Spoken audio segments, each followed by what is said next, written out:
was explaining before we came on that first place, you would have needed 30 more pounds and 14 more ounces to catch first place. But overall, you caught 27 fish for 69 pounds, 5 ounces, won 23 grand. So my question, Jeff, how was your weekend?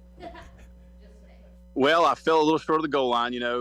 Anytime that you go out to compete, you go to win. And that's just a mindset that you kind of put yourself into. So 7th is a great finish, and by no means am I disappointed with that. However, you set your sights on that number 1 spot. And as a competitor, that's where you want to land, and that's what you strive for. So a lot of hard work goes into this, a lot of travel, a lot of time away from your family, a lot of money. And things like that. So but I'm still overall I'm ecstatic with the finish, and then where that puts us in the Angler of the Year race has been is truly exactly where we need to be going into this last leg of the season. So let's talk about the Angler of the Year race. What exactly you talk about the last leg of the season? So what does the rest of the season look like for you, and what do you need to do in the rest of the season to win that Angler of the Year award? So that moved us up into 8th place in Angler of the Year standings. And, coming into the last leg of the Angler of the Year race, we have 3 more events left that are majors. 2 of those are tidal water fisheries up on the James River in Virginia.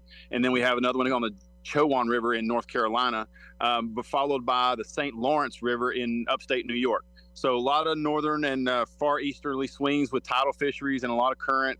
But all we really need to do is just, bear down and continue to do what we're doing and make, top 20 finishes throughout the year. And we'll be right there in the hunt for Angler of the Year. So it's still close. The standings are heating up and things are really starting to happen fast. So we're excited about it and just ready to get those stages kicked off. Well, Lake Eufaula this weekend in Oklahoma is where y'all were fishing at. What obviously you had a good weekend finishing 7th overall, but what was the fishing like? I know we've had some crazy weather here in Texas, and I'm sure it's kind of stretched up in Oklahoma too. So what was the fishing like for you this weekend? Well, I'm going to be honest with you. I think Oklahoma's bipolar weather got lost and wandered into Texas. So we apologize for that. But yes, the weather was very adverse there. We actually had a tornado on the water while we were in practice. I woke up to tornado sirens going off, and then during the day it went off twice. So 3 times total there. Eufaula is a super awesome place. It's really doesn't have the notoriety that it deserves. It's just right up from Tyler, a few hours away. Beautiful countryside there. It's still country out there. The fishing is great. Crappie fishing is awesome. Catfishing awesome. Bass fishing is good. The water came up a little over 4 feet while we were there. The lake was really low, and then we got all that torrential rain, the same that hit us here in East Texas, came up to Oklahoma, and that lake has 3 or 4 giant rivers that feed it. So it came up 4 feet. By the time they could get the gates open and start letting the water out, it had already risen that much. So it was just a tremendous diverse fishery to see a lot of different things happen in the week of the progression of a week, excuse me. And bringing up the weather, I'm curious about this. What does that do? Like, is it better if the lake is more full? Is it better if the lake's down a little bit? Like, what does the weather that we've had and all this rain that we've had, what does that actually do to the fishes in the lake, and how does that affect the fishing? Well, it always affects the fishing, no matter what the water level does. So you have to deal with that on both ends, whether it's low or whether it's high. Sometimes low water can make it fish well because the fish are, populated together. It pulls them out. And then sometimes when it's high, it makes it harder to find them because they can go so many different places, because they can go behind bushes. They can go into places that they normally don't go. But for anyone that's fishing in the East Texas area here and that's listening, I will tell you that when the water gets high like we have right now, especially this time of the year, the crappie, the bass, the catfish, this is the time of the year that you want to get out with your family and you want to go fish off the bank and you want to try to get out there and just enjoy some downtime and enjoy some family memories. You can do that right now because all the fish want to come up and feed in that new flooded vegetation. Catfish, crappie, brim, bass, everything. Just get out there. It doesn't matter. You don't need a boat. You don't need a big boat. Just go and enjoy and have fun because this is the time you make those memories with your children and your loved ones.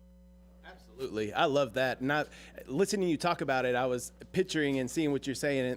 I've also heard it described as, when the lake's kind of lower, it's like a fish bowl. And so There's a ton of the amount of fish doesn't change. It's just the amount of water. So a little easier there. But Jeff, that's awesome. That's excellent. Where are we going to next? Where's our next tournament at? So the next event for me is not a major. It's a heavy hitters event. Basically, we qualified for this event last year. They took our 5 heaviest fish, and they take the top 30 guys, and we go to Florida. We go to the Kissimmee chain down in Florida, south of Orlando. So 30 guys go down and compete. For the first day, the biggest bass it pays an overall $100,000 to win the event. There's 30 guys that are competing, and it pays down as well all the way through 30th place. And then each day the prize gets bigger. The first day, big bass is 25,000. Second day, the big bass is 50,000, and on the final day, big bass is 100,000. I've been fortunate enough to win this event before. I won the $100,000 fish 2 years ago in Raleigh, North Carolina. And so I'm looking forward to getting back to Florida and having the opportunity to fish for that kind of money and the opportunity to possibly, take home another heavy hitters belt. That sounds fantastic. Jeff, one more question before we let you go. You were talking about fishing off the bank and that fresh vegetation that's been flooded. What type of bait would you suggest for anglers getting out there trying to fish in that? So right now, fish are starting to spawn. The crappie are spawning, the bass are spawning, everything is up. Catfish are coming up. So if you're going to fish for catfish, shad is a great bait right now. Or you can even just use old stink bait. Everybody's familiar with that stuff. You can buy it at any local fishing store normally.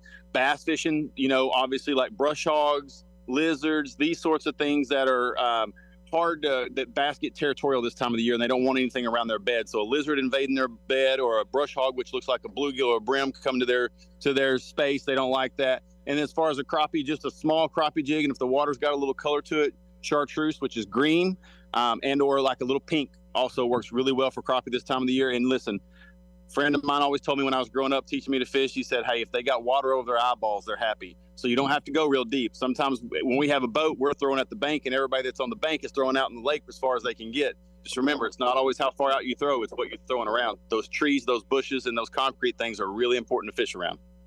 Excellent advice from an angler who just finished 7th this weekend and brought home a cool 23 racks coming home. That's not a bad weekend at the lake. Jeff, thank you so much for joining us today. Best of luck in your heavy hitters tournament. I hope you win some big money, and we'll talk to you down the road. Hey, thanks, guys. I appreciate it, and y'all have a great